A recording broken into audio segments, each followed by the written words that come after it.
Hey everybody, how you doing? Welcome back to Knot Hardly Broken. We're so excited today to share this content with you. Again, my name is Terrence and this is Kenya, my beautiful wife. Thank y'all for liking and sharing, and don't forget to click the bell, also subscribe, and continue to keep on asking your questions and sending in your comments. We love to read each and every one of you, but today is going to be a special and a unique day today. Singles, we got you today. yes, single and waiting. Absolutely. Absolutely. So again, we're just very, very excited today Yes. because we get to field some questions that some singles have given to us. And hopefully it'll be fruitful for you. You'll get some nuggets that you can take and apply to your life that worked for us or stuff that did not work for us. So, stay tuned. Yes, and our media, our marketing or our media team, they're going to give us the questions and we're going to shoot from there. First question, what told you that your partner was the quote unquote one for you? That's a good question. That is a good question. Well, for me, What'd you say? Inquiring minds want to know. yeah. Well, God told me. And so What did he say, babe? he said you were the one. Okay. And so that I needed to pursue. That never gets old. I needed to pursue. And that's very important because I'm coming from a Christian perspective. I am a man, but I'm a man that happens to be a Christian. I'm a father that happens to be a Christian. I'm a husband that happens to be a Christian.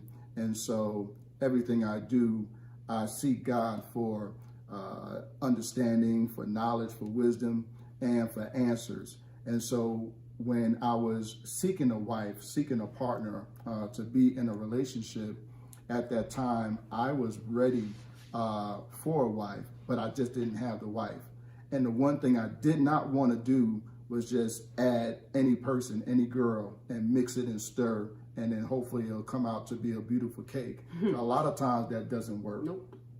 So during that time, I was single, I was celibate, I was seeking God, I was, going to church, and not just going to church, but I was living the life, and as I continue to live the life now.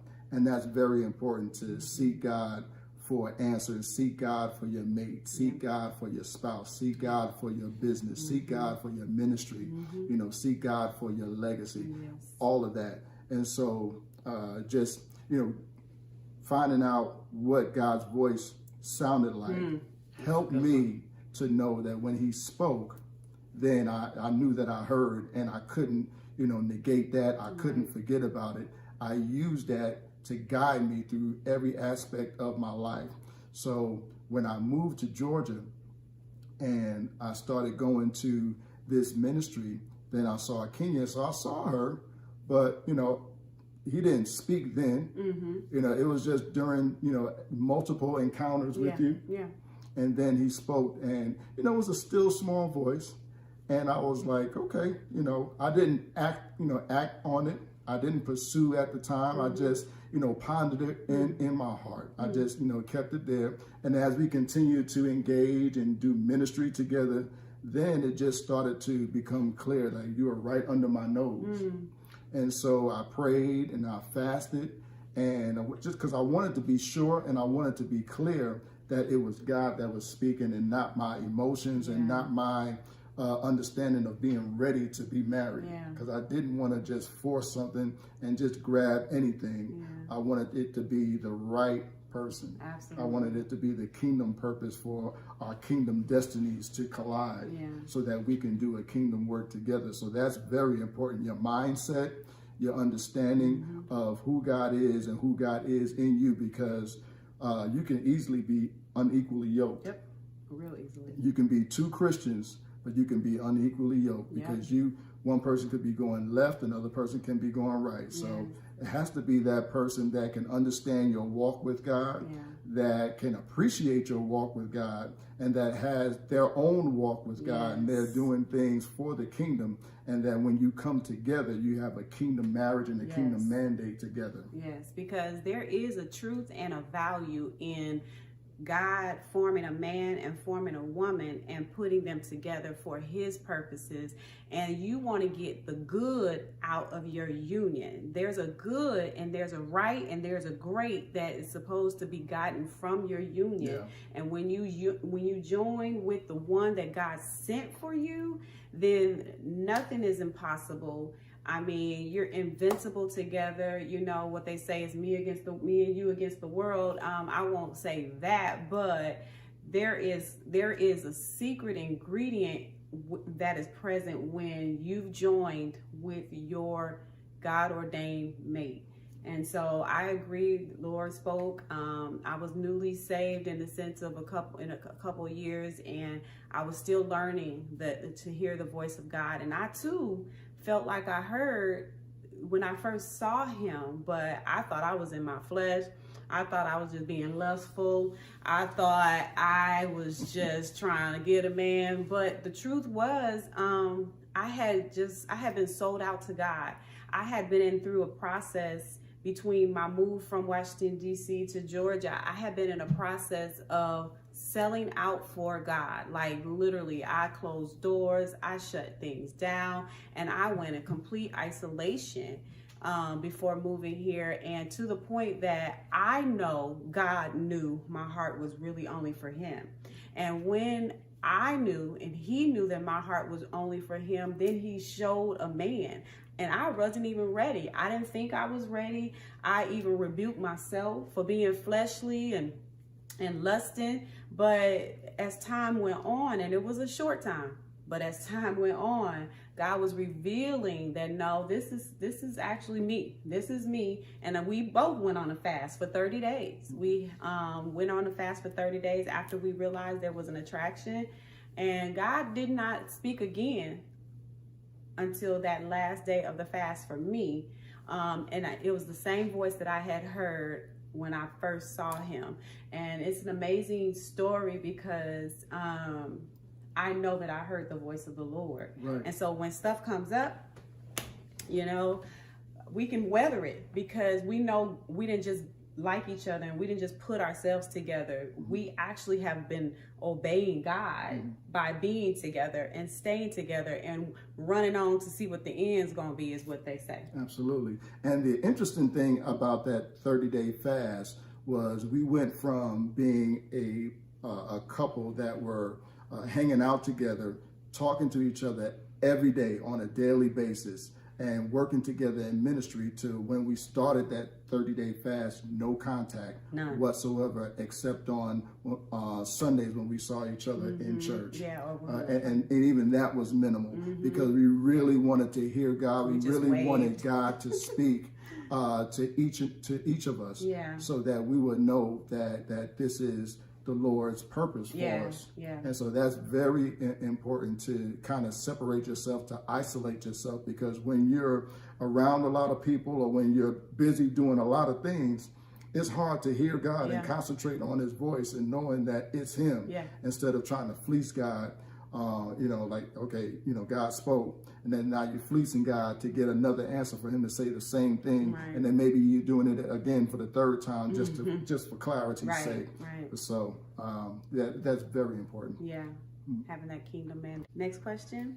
As you're waiting for your partner, in your opinion, what are some of the things that you should be doing at that time? What should we be doing while you're waiting? That's a good question. Well, whatever it is that you do. Don't wait around. You know, stay busy. If you work a job, keep working. Don't all of a sudden quit your job because you think somebody is getting ready to scoop you up. If you visit your family, keep visiting your family, because there is safety in the multitude of counsel.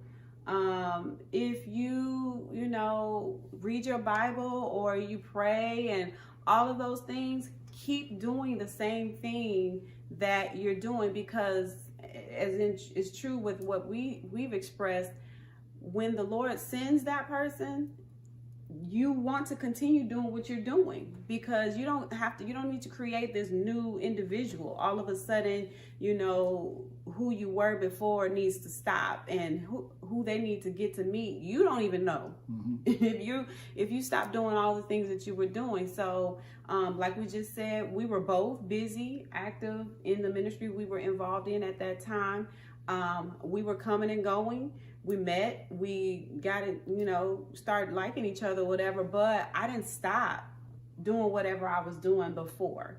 You just keep busy. I think it's best for the singles to, stay around a nucleus of healthy relationships.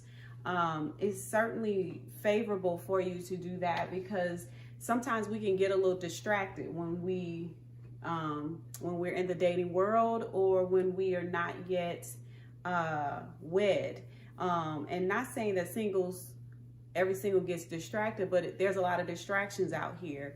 And if you want to hear God clearly, you want to minimize distractions. So stay busy. Yeah. Keep busy. Don't focus on letting a man or a woman complete you. They shouldn't complete you. They should be 100% them and you 100% you. And the two of you coming together make it a union. You don't have to be half and now I'm whole because you've joined me. But I was whole before you came, and he should be whole before he approaches. Well, you wasn't all the way whole. I wasn't? You was fragmented. You was fragmented. And so was I. We had some baggage. But, yes. Again, to the point of the question, you need to be, busy in what you're doing, but not just busy, but also intensify that busyness with, with what you're doing with your career or your business, as well as with ministry, and really dig your heels into that. Because once you get inundated with whatever you're doing, then God somehow, some way brings your spouse right up under your nose. Right up under your nose. Now, if you're not busy and you're walking around looking for, is that the one? Is that the one? Is that the one? Kind of desperate. Not necessarily desperate, but it's like you're looking so that your focus and your vision is in all these different places, instead of it being singly focused on God mm-hmm. and allowing God to show you who your mate is. That's going to be very important, because a lot of times when we're looking for a mate, we're actually out there looking. Yeah. But the word of God says, he that finds a wife finds a good thing. So if you're a female, I know it's hard, I know it's difficult, and sometimes you guys get to the point where your biological clock is ticking, but I promise, so to speak.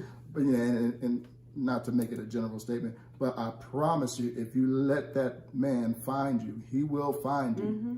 And you don't have to change yourself. You don't have to, do all these grandiose things in order to find your mate. He will find you, and he will love you for the rest of your life. Oh, that's good. That's real good. Real good. Next question. All right, so I know you guys had an accelerated courtship. Yes. What would your advice be to couples who are looking for specific time frames to date in? I would say that there is no specific time frame. In our case, we met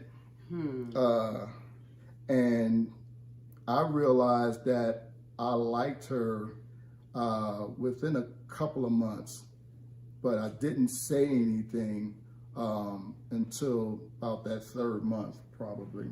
And then in the 7th month or the 6th month I proposed. Mm-hmm. Yeah, you proposed in May and we got married in July. Married in July. Month. Yeah. So usually when you propose, people take a year in order to get married. Yeah. We just got married in 2 months. The Lord spoke to both of us. Mm-hmm. And so, we were solid in what the Lord spoke.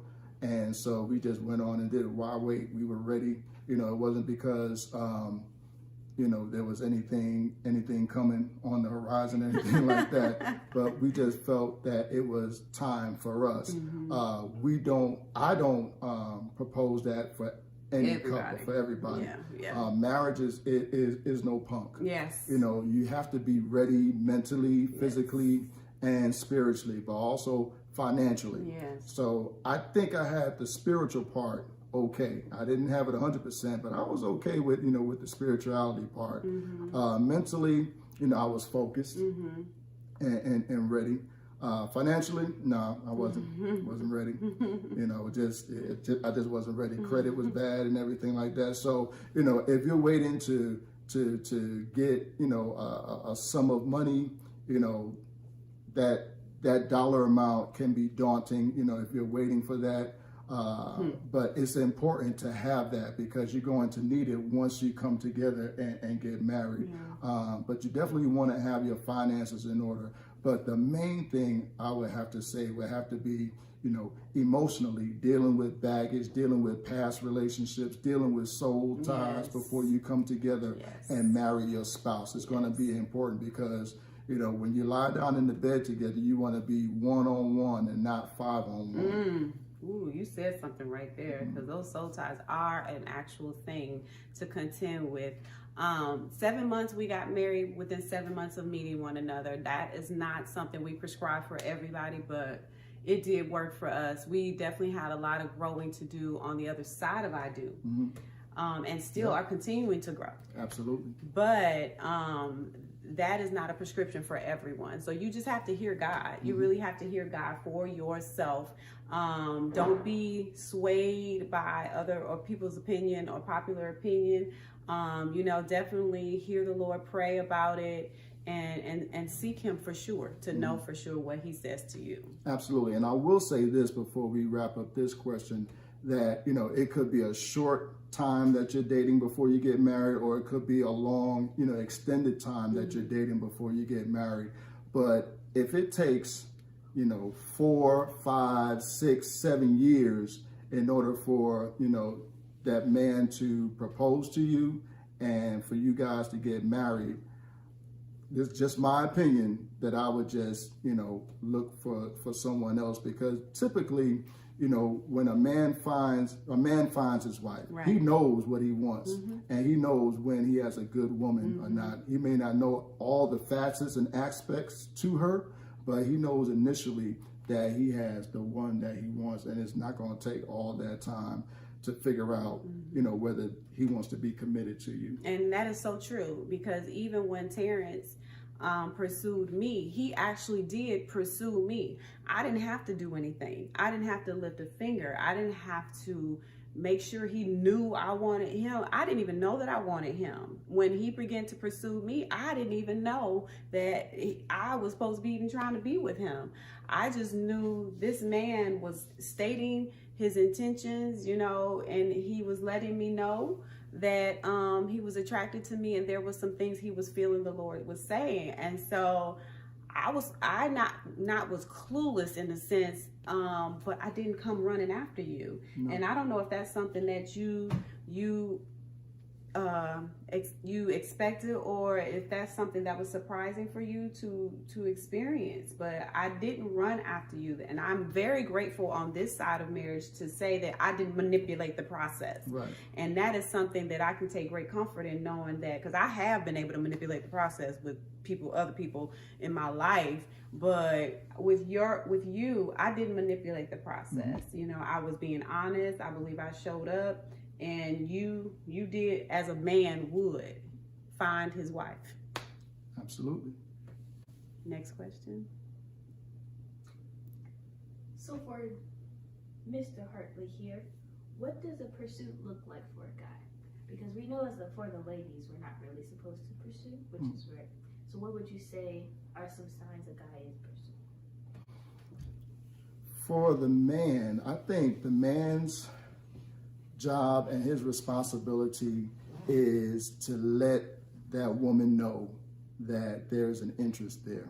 Not to be overly aggressive, and not to be so nonchalant that there's a gray area there that the other person is not sure, but to let the person know, hey, there's an interest here, and I want to pursue it if it's okay with you. And once you get that agreement, then you start your pursuit. You should have a plan, and you should have a strategy, not to win them over, but to have some dialogue, to talk, to communicate, to get to know each other. And that's what you're trying to do. When you're dating, dating should not just be going out to eat or going to the movies and having frivolous conversations. Dating is your interview process for your marriage, for your mate. You're asking them questions, about their family, about their parents, about how they grew up, where they grew up, their environment, where they went to school, what are their interests, what do they like, what do they don't like. You're interviewing them, you're asking them these hard questions, not at the first date. You're not asking them these questions at the first date, over a succession of dates. You should, because you want to give that person a chance to breathe, like, okay, this is brand new. And so, now I have this person pursuing me. This person is asking about me. This person is calling me. This person is giving me the attention that I love and that I desire. And so, you want it to build up. You want it to build up to something. So you're not, putting it all out there on the first date. Now, if it's a situation where you can do that, then by all means, if it feels right. But for the most part, show that interest, and then ask the questions, and then as those questions are answered over succession of dates, then you can make that decision. Because when it comes to finding your spouse and getting into a relationship and saying that you love that person, is not based on feelings. No, it's based on your decision, and it's based on your commitment, and you're saying to that person, I choose you. Yes. Yeah, absolutely. And I love the fact that you said that it's not about, I'm sorry, I just lost my whole train of thought. So I love the fact that you said that the dating process is the interview process. Yeah. And it's not where you're dating and you're just hanging out and then they pop the question and now you're getting to know each other. That's not how it should go. That dating is the elimination process, so that when at the end of the dating, that person realizes that you are their one and only, then you're preparing to marry. That's what you're doing. You're not trying to find this out. This is how oftentimes people, are trying to go down the aisle, but they have to call the wedding off because so many things come to surface. But we have to put the emphasis on that courtship to get to know each other. And another thing that just jogged my memory when you're dating is also not, that you're meeting your parents and your relatives, but it's also important to meet your friends. Yeah. Who are you hanging around with? Who's speaking into your ear? Yeah. If you're going to different ministries, then who is your, who's your leader? Yeah, who's your covering? Yeah. What are they, what are they preaching over the pulpit? What are you learning? Is it the same thing? Because, it's easy to be unequally yoked, even if you're Christian. Absolutely. So it's very important that you investigate, ask those, penetrating and probing questions about friends and friendship, future. What are your, ambitions? Yes. What do you want to do? Are you, when you get married, you want to be a housewife and you want to sit around the house and just go shopping every day? Right. Or what's your parenting style? Right. I mean, how do you plan to discipline your children? I mean, we even, and I'll just say this and we'll be done, but I remember when we were dating, we would pretend like we had a whole back seat full of children, and we would be calling their names and telling them to stop this and stop rolling down the window and stop messing with all kinds of stuff, just like you would if you're parenting in real life. And so that spoke to maybe the number of children we would have, or the fact that we would have a number of children, because we could visualize ourselves having these kind of parenting interactions with them. So you have to know. But then I think it's so important for the man in that relationship to set the tone of the relationship, to let the woman know that, look, I choose you, I love you, and I choose to love you, and I want to be with you, and I want you to be my wife for the rest of our lives. And so that's very important that you solidify that and set that tone so that she knows, okay, I can feel safe and secure in this relationship. Good. I can relax and take off the restraints. That's good. I like when you say that to me too. I felt that. I know you did. So if you've enjoyed all of the content for today's segment, let us know by sit in a question in the comment area. Definitely liking it, sharing it, hitting and subscribing, and hitting the bells for every notification that's coming up. We've enjoyed our time with you today. Yes, singles, let's do this. We told you we got you. Yeah.